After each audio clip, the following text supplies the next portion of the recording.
Welcome to Mining Indaba 2025, and with me I have Aidan Davey, who's the co-COO of the ICMM.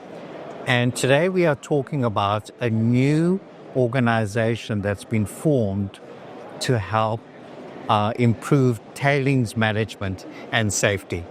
Aidan, thank you for joining us today.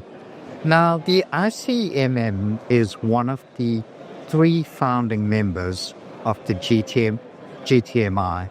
Please explain to me why this organization was formed and the role of the ICMM in this organization. Jared, it's a pleasure to be here, and thank you for the opportunity to say a little bit about the origin story of the GTMI. You have to go back really to a very tragic incident that happened at the beginning of 2019 in Brumadinho in Brazil.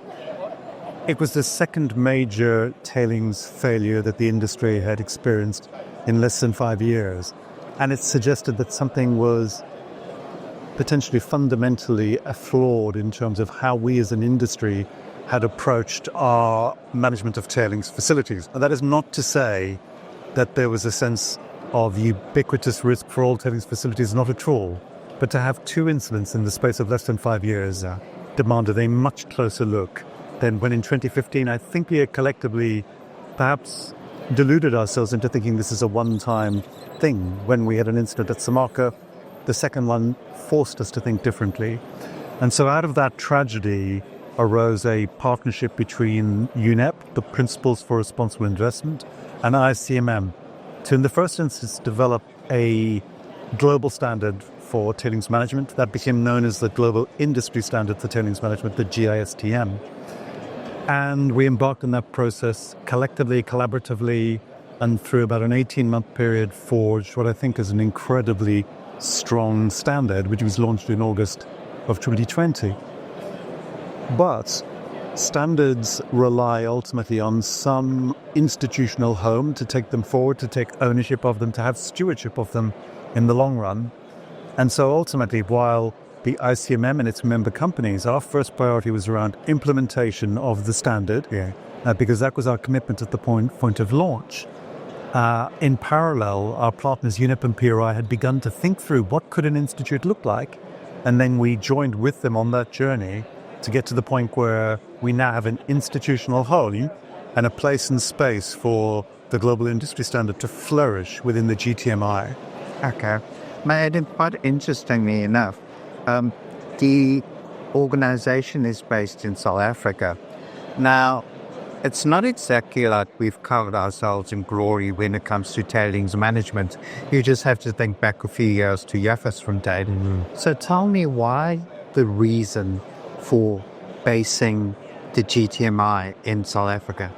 It's such a good question. And Jagersfontein was if anyone needed a reminder that these issues remain front and center for the industry and that they have to be responsibly managed, Jagersfontein was another wake-up call on that front.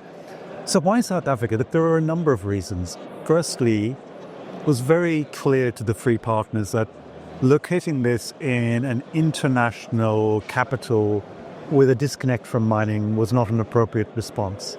So that was one reason for why South Africa.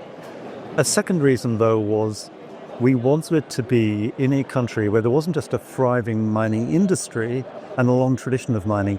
There was also a cohort of professionals that could support the development and the nurturing of the institute and ultimately provide support to the institute in the longer run. Now, it is global in nature, but it was also very important to the 3 founding partners that it be headquartered in the global south. But let's not privilege another northern capital with an institute like this. So we took the opportunity to look around at different options, and Johannesburg came to the forefront in terms of possible locations. So here we are.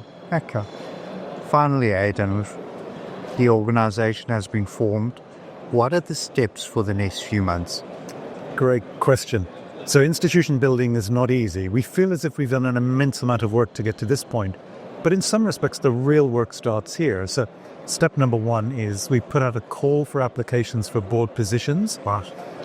That call only went live on the 21st of January, and already we have had many applications, I'm really gratified that there is a strong level of interest. The application process will close in less than 3 weeks from now, right? At that point, the 3 partners will need to work through those applications we've received and to try and move swiftly to establish a board. The first responsibility of that board, and it will be multi-stakeholder in character, will be to say, right, we've now got to appoint the senior executives to the GTMI. And so there is a parallel process of executive search going on for a CEO and a chief technical officer. And that work is being done in parallel so that when the board comes into being, they have a set of candidates to look at and consider. And then the third priority, and it has to happen in this sequence, is that we look to establish a technical committee that can support the work of the Institute. So board is job number 1, getting those key positions in place. And then it will be for the CEO, the CTO, and the partners to make a choice around, the CEO, the CTO, and the board to make a choice around who should sit on this technical committee that will support us in our essential work. So that's the sequence. Our hope and expectation is to get all of that up and running in a matter of months, absolute maximum 6 months, and then we will be absolutely set to go in terms of the substantive work of GTMI. Great stuff. Well, Aidan, I'm looking forward to good things coming out of the GTMI. Thank you very much for your time and for joining us on Mining Review Africa today. Thank you, Jared. It's been a pleasure.